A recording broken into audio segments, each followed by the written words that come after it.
the Senate voting earlier, just before we started the show, 56 to 44. 6 Republicans said yes. Impeaching a civilian, somebody who's not in elected office, is constitutional. My next guest, Arizona Congressman Andy Biggs, attended today's first day of trial, really. Congressman, welcome to the Chris Salcedo Show. Glad to have you back. Give us your interpretation of day one of this, air quotes, impeachment. Well, Chris, I think it kind of went like we thought it would, where you've got going on this notion of what's the jurisdiction. But the Democrats, of course, what they're focusing on is the emotion of the event. They're not focusing on what President Trump actually said. So if you're focusing on what President Trump actually said the day of, if you focus on the fact that we've had all kinds of evidence that have come out in the interim that says this was actually a pre-organized, coordinated attack on the Capitol itself. On the facts, President Trump would win it. On the process, they denied and didn't bother to mention how they warped the process in the House and how they're trying to actually warp it in the Senate with their jurisdictional claims. So that kind of went the way we thought it would. And ultimately, the president would win on the facts, the process, but also on the Constitution. And I think that 56 people voted, including 6 Republicans, to say it was constitutional, absolutely makes a mockery of the Constitution and puts everybody who's an elected official, but particularly a president of the United States, will be in jeopardy when they leave office. And that means, quite frankly, that you got Hillary Clinton's now available to go after, Obama's available to go after. All of them are available to go after now. Yeah, well, no, I concur. And of course, that's going to do wonderful things for unity in this country. By the way, the names of those Republicans: Mitt Romney, Bill Cassidy, Ben Sasse, Susan Collins, Lisa Murkowski, Pat Toomey. And you know, Pat Toomey is going to be leaving office. Maybe we can go after him for something. Goodness knows they've opened the floodgates for that, for political retribution.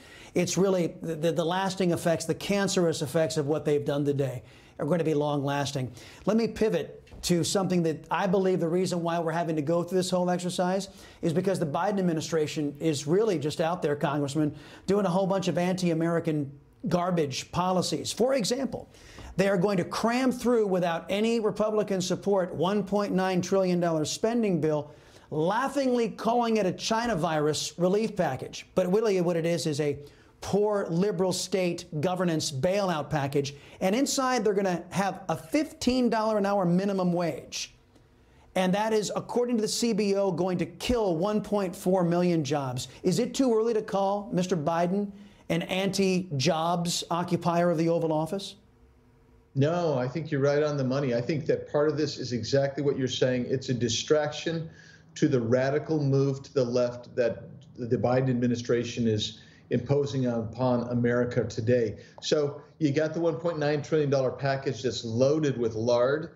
It's going to bail out these blue states that have been mismanaged, as you say. It's going to crush jobs because a $15 an hour minimum wage is going to crush over 1 million jobs. In the meantime, they're going to open up the borders. That's what they're doing to allow people to come in. They're trying to stop deportations. They want to get back to the catch and release program. They want to give amnesty to tens of millions of people to provide additional incentive for more people to come in. They want to emasculate ICE. Chris, all of these things, if the American people looked at even one of them and were able to see one of them on its own, we'd recoil at it, because that's not what America is. America's still a mostly center-right country. But what you're facing is a need to distract people. And then the other thing, of course, Chris, you and I both agree on this, I think, is they hate Donald Trump, and their biggest fear is that Donald Trump won't go away politically, that his base will come back, and then maybe even that Donald Trump will run for president again, and if there's a fair and free election, that he would win. Yeah, no kidding. And by the way, you mentioned catch and release. They're not bringing it back. It's already here. They're imposing it on Texas first. Don't worry. You folks in Arizona will have it soon enough. Last thing, I only got about a minute left. We talked to Noel Fritsch earlier. His only crime is supporting Donald Trump. He wasn't anywhere near the riot on Capitol Hill. He just happened to be in town that very day. But because he was a Trump supporter, the FBI is harassing his pregnant wife and him. This is where left-wing governance leads into totalitarian-type moves by an agency that we used to trust implicitly. That's exactly right. I mean, we saw it first when they were fudging on the FISA warrants and going after American civilians with misusing FISA. And now I read the story of Mr. Frisch, and I'm just mind-boggled, because that is not what they should be doing. This guy just happened to coincidentally be... Congressman, I misread the clock. I got to scoot because I'm almost plumb out of time. Hopefully you can come back on and we'll talk about Mr. Frisch's case. I appreciate the time as always, folks. I'll be right back.